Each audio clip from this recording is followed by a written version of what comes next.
What is the standard deviation of 5, 5, 9, 9, 9, 10, 5, 10 and 10? Let me first write down the observations like 5, 9 and 10, and let me also put the frequency here. Frequency in each and every case is same, 3 here. So we can take the benefit of the same frequency here. We can find out the mean even ignoring the frequency. Let me find it out.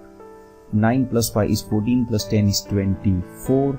So my mean x bar is 24 divided by 3 is going to be 8. Now actually we need to find out the standard deviation here. The formula of standard deviation is equal to under root sigma fi into x minus x bar square divided by n. But here what we can do is we can make a slight difference in a formula. Sigma, instead of putting sigma fi, can I do fi into sigma x minus x bar square divided by n? Yes, I can do it. The logic behind this is very simple. This fi here in this case is constant. In each and every case we have 3 frequency, so I can take fi as common factor out of the sigma. So now I just need to find out the summation of the column x minus x bar square, which I can write like this: x minus x bar square. From 5 if I deduct 8 then it is minus 3, but square of minus 3 is 9. From 9 if I deduct 8 it is 1, 1 square is 1, 10 minus 8 is 2 and 2 square is 4. So the total here is 14. Let me fill the number in the formula. Fi is 3, this fi into sigma x minus x bar square is nothing but 14, so it is 14 and divided by n. Now here n is not sigma fi, is not only 3, I can say it is not only 3. N is actually sigma fi only. So what I should write here is 3 plus 3 plus 3 is equal to 9. So here let me put 9. So now the answer is 42 by 9 in root, but I can write the answer like this also, under root 42 divided by 3. So in this case my answer is B. If the mean and standard deviation of x are a and b respectively, then the standard deviation of x minus a upon b is. A very simple question, x minus a upon b. Now in this case, this a represents change in origin because it has been deducted from the observation x, and this b represents change in scale because we divided the equation by b here. So let us think whether standard deviation is free from change in origin. Yes, standard deviation is free from change in origin, or I should say it is not affected by the change in origin, but it is affected by change in scale. So if I want, I can forget about this minus a. So my rest of the part of the equation is only x minus b. Now what I have to do is just I have to put the value of standard deviation of x here, and I will get the value of standard deviation of this equation. Okay, the standard deviation for x is already given. Standard deviation of x is already given. Mean is a and the standard deviation is b. So let me just put b in place of x here. I am just putting standard deviation of x here, which is it is b divided by b. So b and b would cut and our answer is 1. So here in this case our answer is b, that is 1. What is the coefficient of variation of the following numbers? To find out the coefficient of variation, the formula which we can use is standard deviation divided by mean into 100. Now suppose these are all observations which are xi here. So first I need to find out the standard deviation of all the observations. Let me write all the observations here. 53, then 52, then 61, 60 and 64. Now the total of this observation is 290 here, and x bar is equal to sigma xi upon n is equal to 290 upon 5, so it is 58. Now let me find out the column of x minus x bar square. So 53 minus 58 is minus 5, and the square of it is 25. 52 minus 58 is minus 6, but the square is 36. 61 minus 58 is 3, and the square is 9. 60 minus 58 is 2, and the square is 4. And 64 minus 58 is 6, and the square is 36.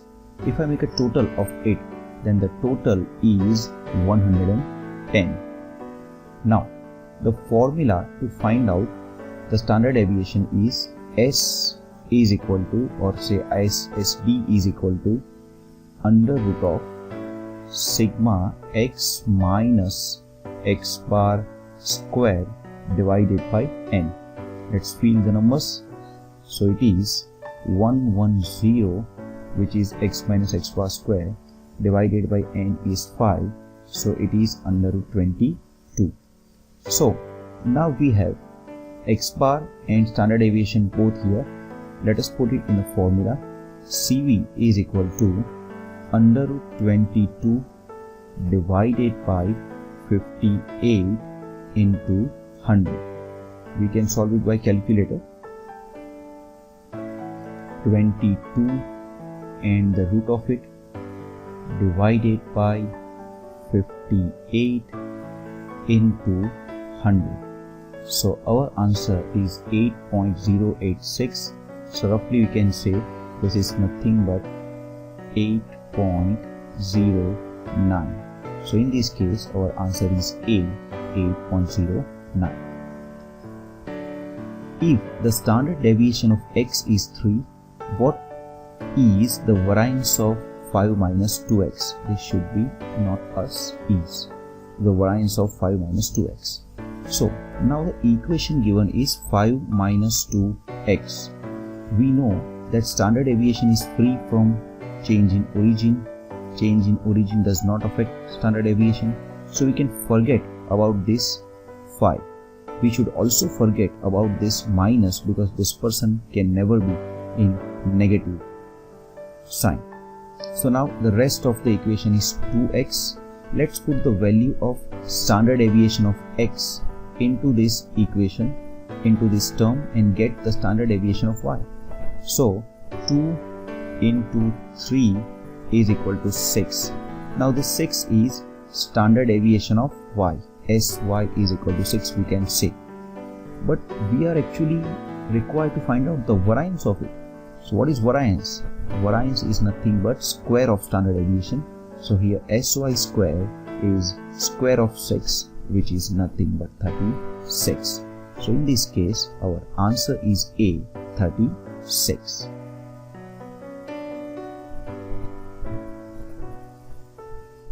If x and y are related by 2x plus 3y plus 4 is equal to 0, and standard deviation of x is 6, then standard deviation of y is.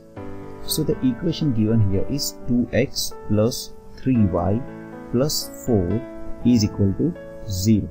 Now, as we are thinking about standard deviation, we should forget about this plus 4, because standard deviation is not affected by change in origin, but it is affected by change in scale.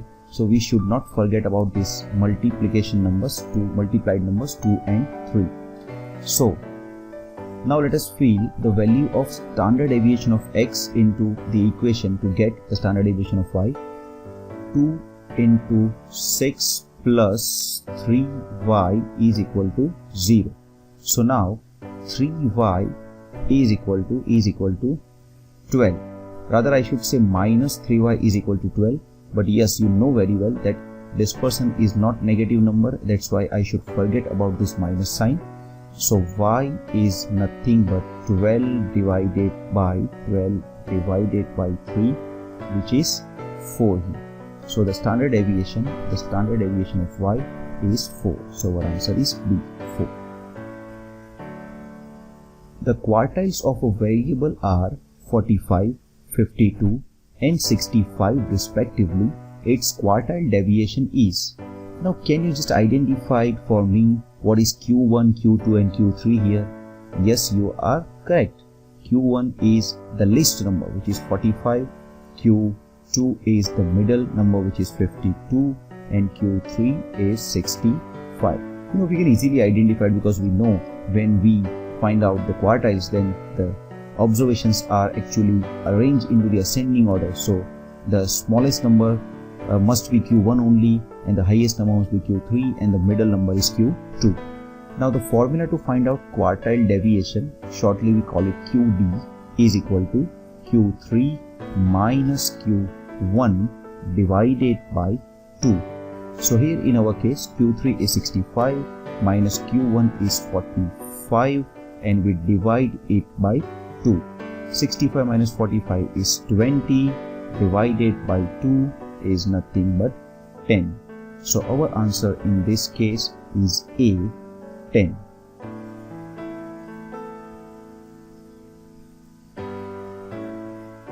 If x and y are related as 3x plus 4y is equal to 20 and the quartile deviation of x is 12, then the quartile deviation of y is. The equation here is 3x plus 4y is equal to 20. We can rewrite it as 3x plus 4y minus 20 is equal to 0. Now again quartile deviation is free from change in origin, but it is not free from change in scale. So we should forget about this minus 20. The rest of the equation is 3x plus 4y is equal to 0. Now we just have to put the value of the quartile deviation of x, that is 12, into the equation to get the answer of quartile deviation of y. Let's put it. So it is 3 into 12 plus 4y is equal to 0. So 4y is equal to minus 36, and that's why y is equal to minus 9. Let's again see that the dispersion can never be a negative term, and that's why our answer of y is 9. So here the answer is 9. If the standard deviation of first n natural number is 2, then the value of n must be. This is a pretty cool question. What we can do here is we can find out our answer by trial and error. Let us check our answer first. If the n is 2, then the number will be 1 and 2, and the standard deviation of this can never be 2. Then let us check about n is equal to 7. If n is 7, then our numbers are 1, 2, 3, 4, 5, 6 and 7. And if we find out the standard deviation of these numbers, then we will get the answer 2. But I have one another good way to do the sum. So we have a formula to find out the standard deviation of n natural numbers, and the formula is standard deviation is equal to root of n square minus 1 divided by 12. Now here in our case what we can write is, as the standard deviation is 2, let me put 2 here, and under root of n is not known to us, n square minus 1 divided by 12. Let's take square on both the sides, so it will become 4 is equal to n square minus 1 divided by 12. So n square minus 1 will become 48, that is 12 into 4. So n square is nothing but 49, and so we can say n is equal to 7. So by using this formula we can easily find out that our answer is B, n is equal to 7. Otherwise we have to find out the standard deviation by just doing trial and error, and we can get our answer 7 here, because the standard deviation of 1, 2, 3, 4, 5 and 6 and 7, if you compute, it will naturally become 7.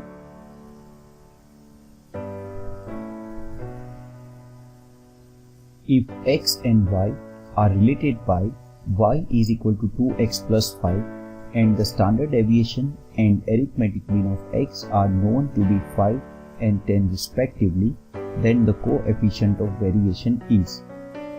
Now I think we are required to find out the coefficient of variation for y. Okay. Now the coefficient of variation for y is equal to standard deviation of y divided by y bar into 100. We can easily find out the standard deviation of y and y bar by using the relationship given between x and y. Y is equal to 2x plus 5. Now let's first find out the y bar. So mean is affected by change in origin as well as change in scale, so there is no modification required in the equation. We can directly put the value here. 2 into x bar is given us 10 plus 5, so our y bar is 25. Now to find out the standard deviation, we should forget about this plus 5 because standard deviation is actually not affected by change in origin. So we can say y is equal to only 2x. Just put the value of standard deviation here, which is given 5 to us.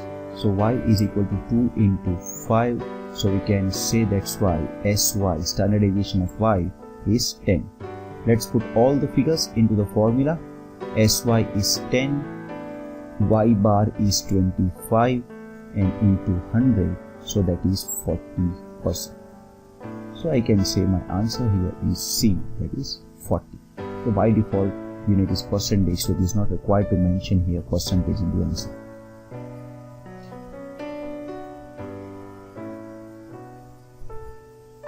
The mean and standard deviation for A, B and 2 are 3 and 2 divided by root 3 respectively. The value of A into B would be. Here our observations are A, B and 2 is given. The mean for it is equal to 3 is given, and the standard deviation for it is given 2 by under root 3. So A plus B plus 2 divided by 3 must be equal to mean, which is 3. So I can say A plus B plus 2 is equal to 9 actually. So I can also say A plus B is equal to 7. Now let's take the square on both the sides. So this will become A plus B whole square is equal to 49. Let's expand it. So it is A square plus 2AB plus B square is equal to 49. So I can say A square plus B square is equal to 49 minus 2AB. Now this is one of our result. Let's try to find out the standard deviation here. The formula of standard deviation is equal to S into under root sigma xi square divided by n minus x bar whole square. Let's fill all the figures, or let's do square on both the sides. So 2 divided by, or I should say it is 4 because I am doing square here, 4 divided by 3 is equal to sigma xi square is nothing but A square plus B square plus 2 square divided by 3 minus x bar is given 3 to us, so it is 9. Now I can write this equation like 4 is equal to A square plus B square plus 4 minus 27. This 3 is multiplied with 9 to get 27, and then the 3 on the right side of the equation and 3 on the left side of the equation both cut. Okay, so now it is A square plus B square minus 27 is equal to 0. So I can say a square plus b square is equal to 27. Let's use our first result which we have got here. A square plus b square is equal to 49 minus 2ab. So I can say 49 minus 2ab is equal to 27. So I can also say 2ab is equal to 49 minus 27. So 2ab is equal to 22, and that's why the AB is equal to 11. So this is our answer. AB is equal to 11. So surprisingly, in our options there is no any option indicating 11 is given. So what I think is there is some printing mistake in the sum. You can take answer as 11. Let me put an option for you, option E, which is say 11, and in this case our answer is E.